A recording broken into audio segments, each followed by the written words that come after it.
It's working. Hey, folks, we're back.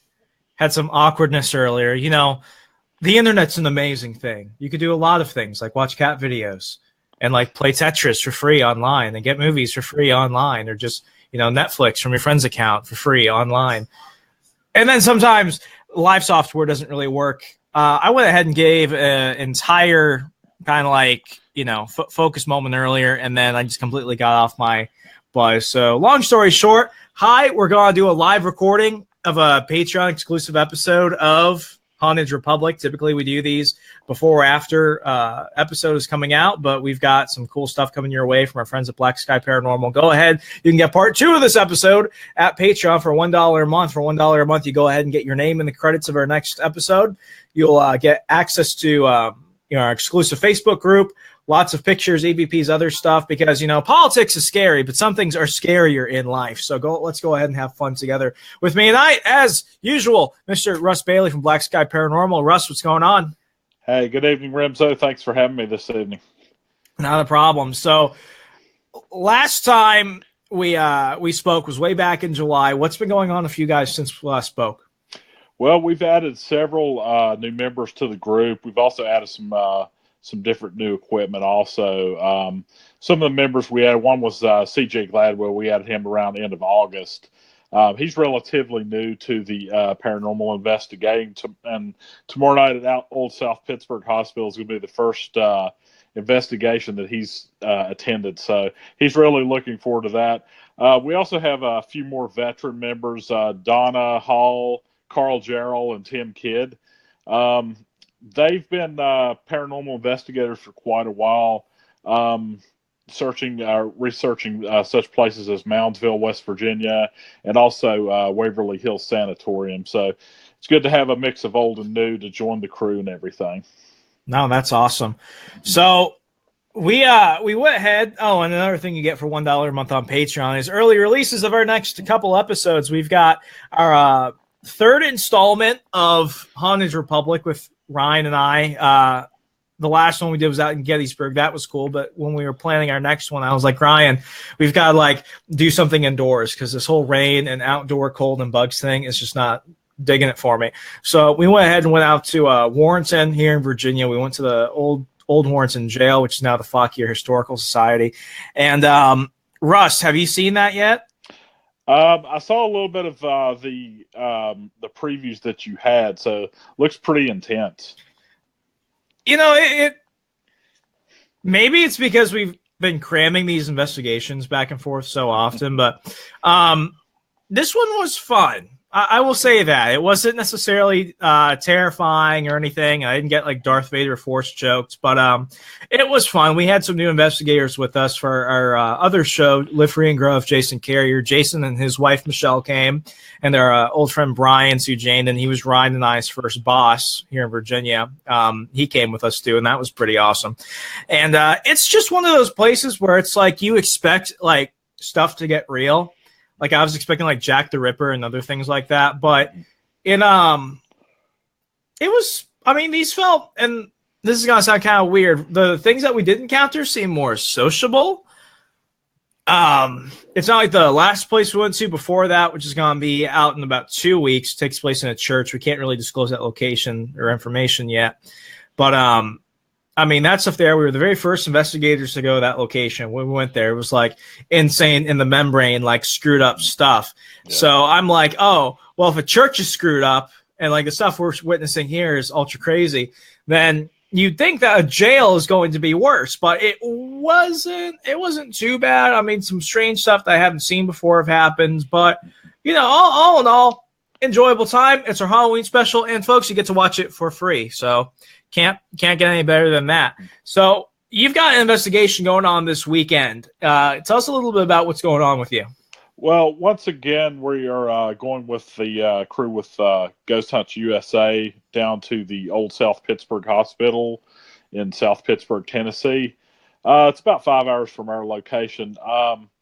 The one good thing about this investigation is that part of it will be a guided tour with Ghost Hunts USA, as we experienced back at St. Albans Sanatorium back in July.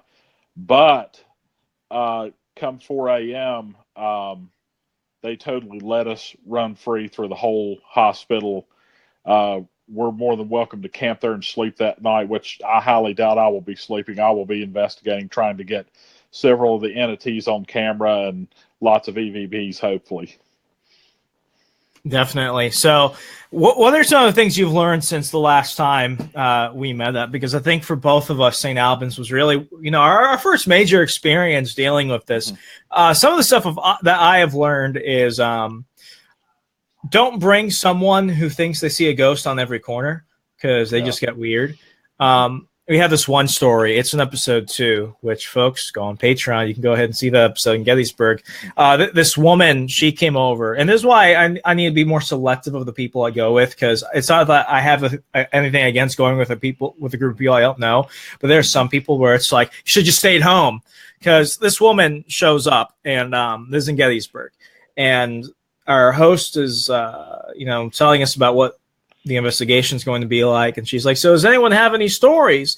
And this woman comes in. She's got like she sounds like one of the characters from Dumb and Dumber. I'm not questioning her intelligence. Well, I probably am in a moment, but she just has like one of those thick, like like along the Canadian border type of northern accents. And she's like, well, I've seen some crazy stuff in my day. And one time I came home from work and my son and his friends were using a Ouija board and stuff was just flying around everywhere. And next thing you know, I'm going around telling people my house is possessed by Satan. And they're like, what you need to do is you need to go ahead and get some weed and go like Cheech and Chong in that place. So we burned up a whole bunch of marijuana. And next, everything went down. And we're all just staring at this woman like, what the hell is she tripping on? Because there's some odd stuff. And that woman made that entire investigation just terrible. She's walking around. There's one thing I learned you don't do, folks. Don't walk around if your camera on flash and just flash every second. Like, oh, I see an orb. Oh, my God. Oh, look what's in the corner. Oh, I'm chasing something. Because 1, it makes you look stupid. 2, it tampers all your evidence. And 3, it gives me a migraine. So I think those are the biggest things I've learned. Keep your group small with people that actually know what they're doing, and don't use things that will give everyone around you a headache. So that's what I've learned. Yeah, good for a couple months. Well, first of all, let me say to the people that haven't donated to the Patreon for Haunted Republic, they are truly missing out, because Suicide Bridge at Gettysburg was absolutely amazing, and plus you got to see Remso's vomit in the documentary. So I mean, what else can you?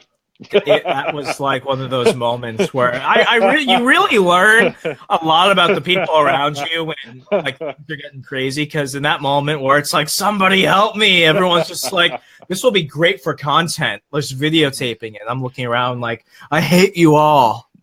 But what were we talking about? Oh yeah, big lessons. What are some stuff you've learned? Well, I learned a lot of times that silence is golden. Sometimes you just have to sit back and just listen and observe, because sometimes you might hear that little whisper in your ear from something. For example, supposedly in this the Old South Pittsburg Hospital down in the basement, there is a risque lady, so to speak. And a hooker? Probably. I think they prefer to be called, intimate professionals. Yeah. Pretty much. Is she dead? I'm sorry. Are we talking about like an actual hooker? Or is this like the ghost of a hooker? You gotta clarify these things. Yeah, it's the world's oldest profession, so why not? Why not? But supposedly she'll like grab you in certain places, and maybe even whisper things in your ear. So I have learned to be more observant and stuff like that when you're dealing with different types of entities. Also, are you sure you were dealing with a ghost and not Harvey Weinstein? Hey, very possible, man. No one knows where he was before people started getting worried about this stuff. I know, right? You just never know. But I mean, there's all sorts of rumors that are in this investigation that we're doing tomorrow night. Lots of shadow figures, supposedly a 7-foot tall entity in one of the floors. So we would love to capture that. We've added some full spectrum lights to our camcorder.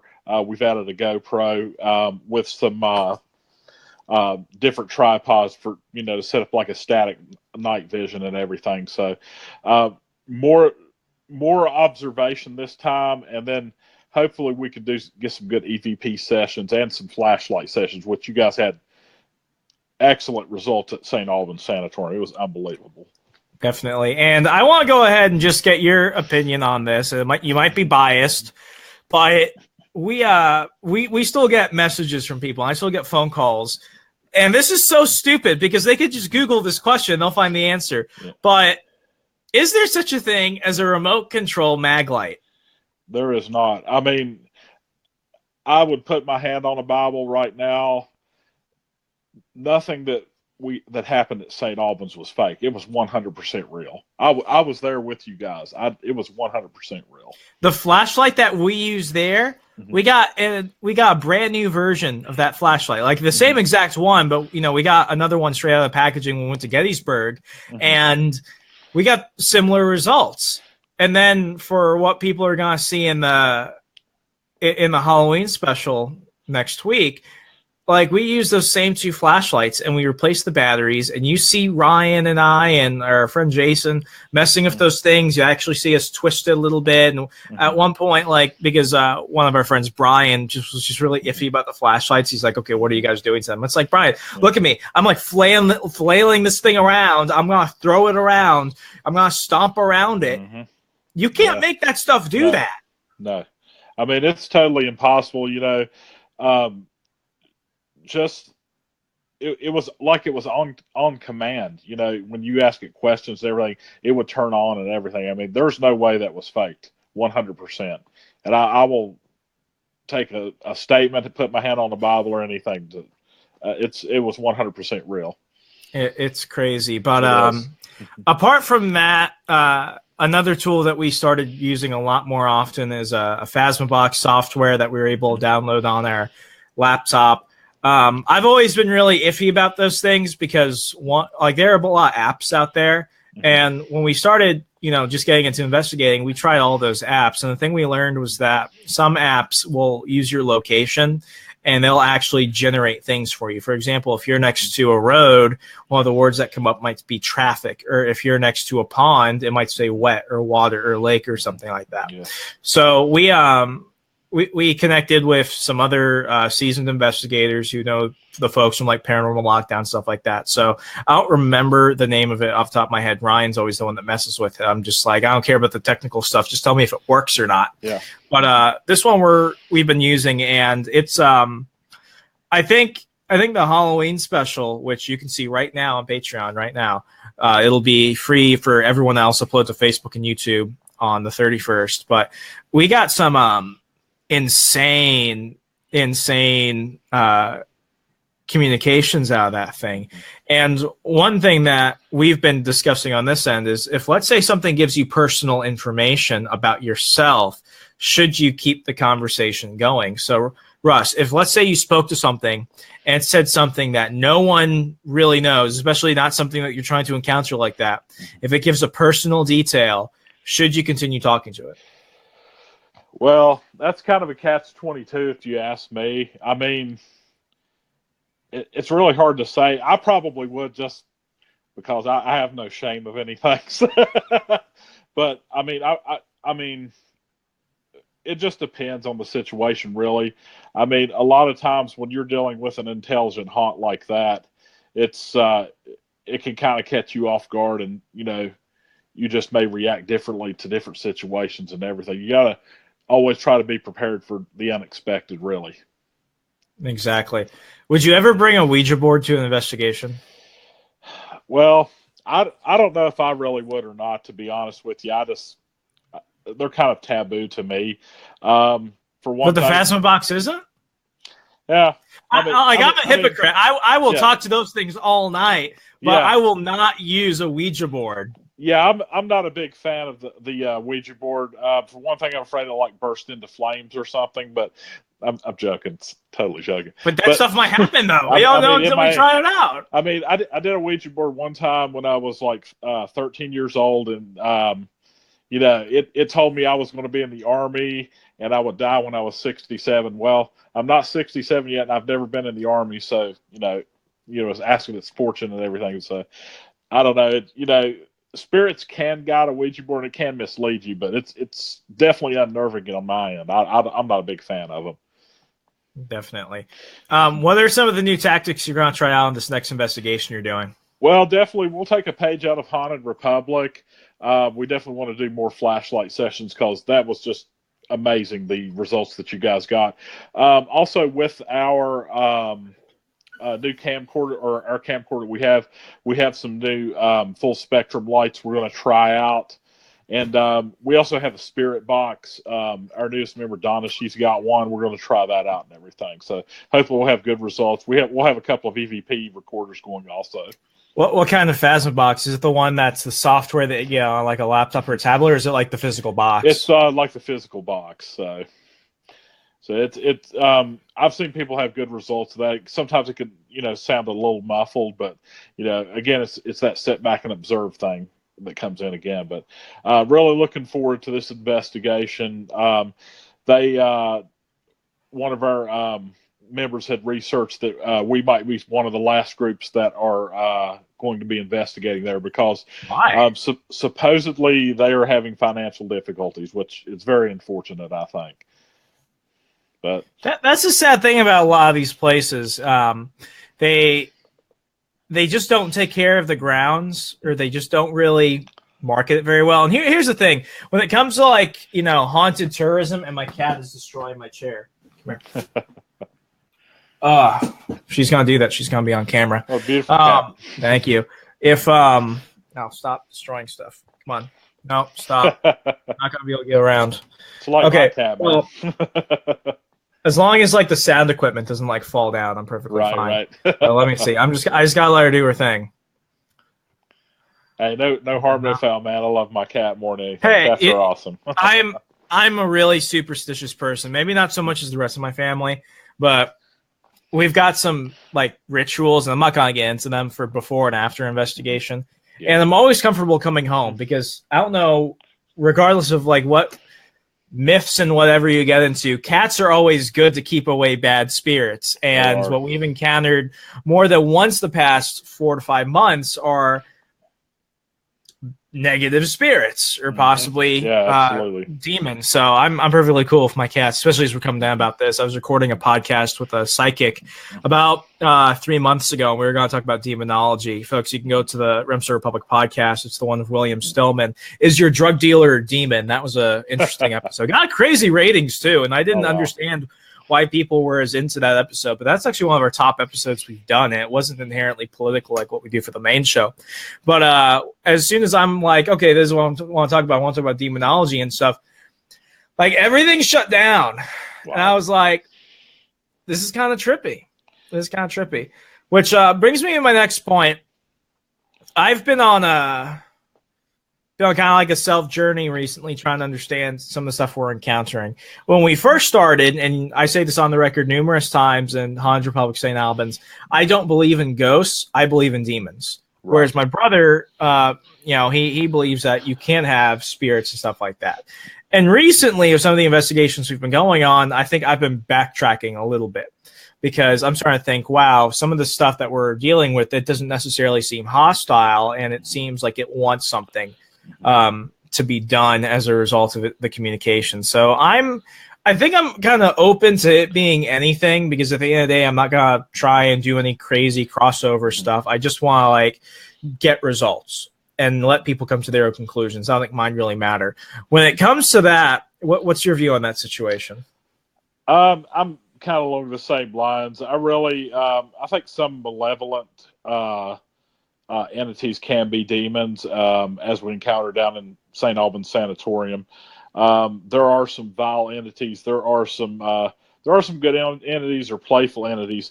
Some of it with residual, I think it's just when a soul passes on to heaven or hell. I think honestly, it could be some energy that's left over, But I'm along the same lines as you, as your beliefs and everything. Yeah, it's one of those things that's just, I don't know. It keeps everything interested because I'm okay if not knowing that answer. Mm-hmm. Because I'm afraid if I did finally know the answer, it's taking the red pill. You can't go back after that. exactly. That's so weird. It makes it more exciting to, experience different things like that. Exactly. And I think the cool thing we've been doing, I know it's kind of a caveat, is with these investigations, I've been inviting people to go on them with me, and it's been great. We had one of our Patreon supporters, a good friend of mine, Michael. He went and investigated the church with us, which is going to be the episode that comes out November 10th for Patreon. And he had never done anything like that.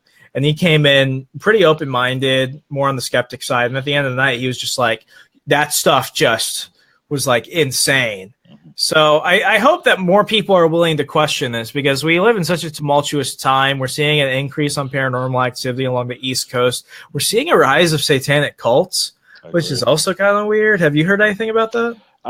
Well, from what you've been talking about the past few months, I've definitely noticed that quite a bit. Weird stuff. Like people. Like, I honestly, I would not be surprised if, like, that Hollywood pedophile ring is into some, like, satanic stuff. Like, it wouldn't surprise me.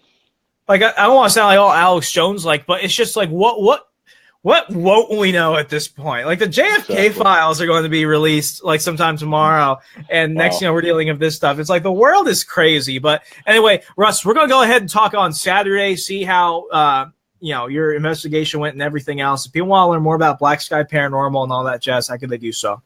Sounds good. They can go to the Facebook page. We're just facebook.com/Black Sky Paranormal. We're also on Twitter at @BSky_paranormal. So be sure to watch the Twitter and Facebook pages tomorrow and throughout the weekend for several videos uploading. We'll be doing some live videos and everything like that too. So. Awesome stuff. Russ, as always, thanks again, man. We're looking forward to Saturday. And, folks, if you want that episode, go ahead and join Patreon. We'll be doing a live recording on our Patreon-exclusive fan group on Facebook. Apart from that, if you want these in an audio format, we offer those too. So if you're a part of the Patreon group right now and you want to listen to this as a podcast or something, you'll get the entire recording and a little bit more tomorrow as an audio file in a podcast format. You'll get the same thing with all the other Haunt Republic podcasts we do. That's about it, folks. Hopefully you'll tune in for the free Halloween special, Haunt Republic Behind Bars, and we also have the Remso Republic podcast Halloween special with Jim Harold from the Paranormal Podcast and Dave Cruz from Beyond the Strange, and so much more. Fun time of year, folks. Let's do it together. Take care.